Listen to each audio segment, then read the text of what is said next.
Olá, pessoal! Agora vamos dar início a outro método de fundação, chamado blocos de concreto. Dando abordagem, então, ao bloco, que é um elemento de fundação rasa ou superficial de concreto, que geralmente tem a sua base em planta quadrada ou retangular.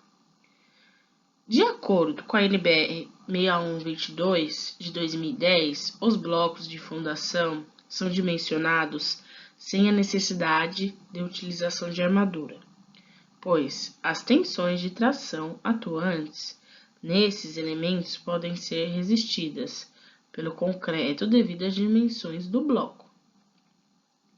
Sendo assim, o bloco é uma fundação rasa recomendado para pequenas obras em solo com boa capacidade de suporte. Podem ser realizados com concreto simples, usinado ou ciclópico. Como os blocos são elementos de transmissão de carga praticamente pontual, é necessário que se verifique no momento de sua execução se a locação da obra foi feita corretamente para não haver excentricidade. Após o detalhamento sobre o bloco, de acordo com a NBR 6122, vou citar um pouco o método de execução. Então, como executar um bloco? De acordo com a NBR 6122, os blocos de fundação não devem ter dimensão menor do que 60 centímetros. Os blocos devem ser dimensionados por meio de cálculo estrutural e geométrico. Citando um pouco a escavação do terreno, o primeiro passo é a abertura da vala para a execução do bloco. Deve-se realizar a escavação de acordo com as cotas e dimensões estabelecidas em projetos. Execução das formas.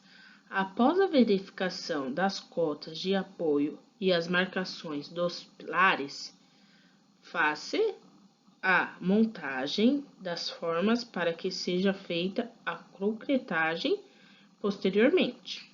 O lastro. Se o bloco não for assentado diretamente em rocha, é necessária a realização de uma camada de concreto simples de no mínimo 5 centímetros, que ocupe toda a extensão do bloco para proteger o elemento da umidade do solo. A concretagem. Nesse tipo de fundação, não se faz necessária a utilização de armaduras. Dentre as vantagens dos blocos de fundação, destaca-se a rapidez na execução, o baixo custo, se comparado com os outros tipos de fundação, e a sua boa capacidade de suporte para obras de pequeno porte.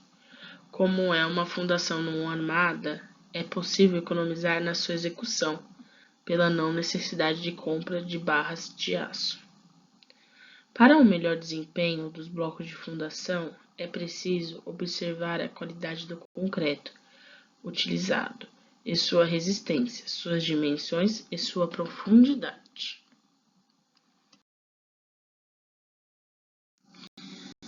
Agora, eu vou dar início a outro método de fundação, que é chamado radier.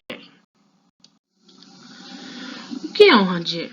Radier é um tipo de fundação superficial rasa, que descarrega as cargas da edificação por meio de resistência da base. Uma vez que sua profundidade máxima é de aproximadamente 3 metros, a fundação radier também é conhecida como fundação em placa e pode ser explicada como uma laje de concreto que abrange toda a área de projeção da construção. Esse tipo de fundação está em contato direto com o solo, transmitindo a uma grande área do solo as cargas oriundas dos pilares e das paredes. Como é a execução de um radier? O radier é composto por uma laje espessa de concreto armado, que ocupa toda a área da edificação. conforme cálculos e projeto. Para a execução do radier, primeiramente deve ser realizada a limpeza da superfície do terreno e a escavação até a cota de implantação. Depois disso, o terreno deve ser nivelado e compactado adequadamente. Em seguida, é colocada uma lona apropriada para impermeabilização e um lastro de brita, cuja espessura varia entre 5 a 10 centímetros e tem como objetivo proteger a armadura do radier das matérias orgânicas, componentes e umidade do solo. Também são colocadas formas de madeira na lateral, de modo a fazer o fechamento da área, que será concretada conforme previsto e indicado no projeto de fundações e estrutural. Logo após, são inseridas as armaduras dimensionadas no projeto estrutural, tendo como base as informações do estudo geotécnico, o espaçamento entre elas, assim como as dimensões dependentes das particularidades de cada edificação, assim como dos parâmetros de deformidade, a resistência do solo.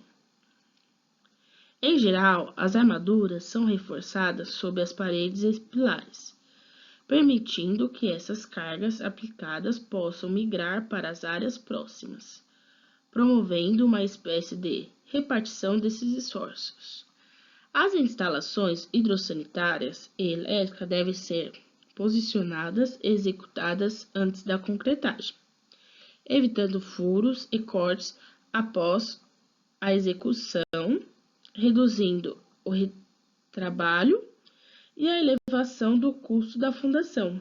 Em seguida, é realizada a concretagem e deve ser realizada a cura apropriada a fim de evitar manifestações patológicas. Agora, eu vou finalizar com um demonstrativo de como é feito um radier, ok?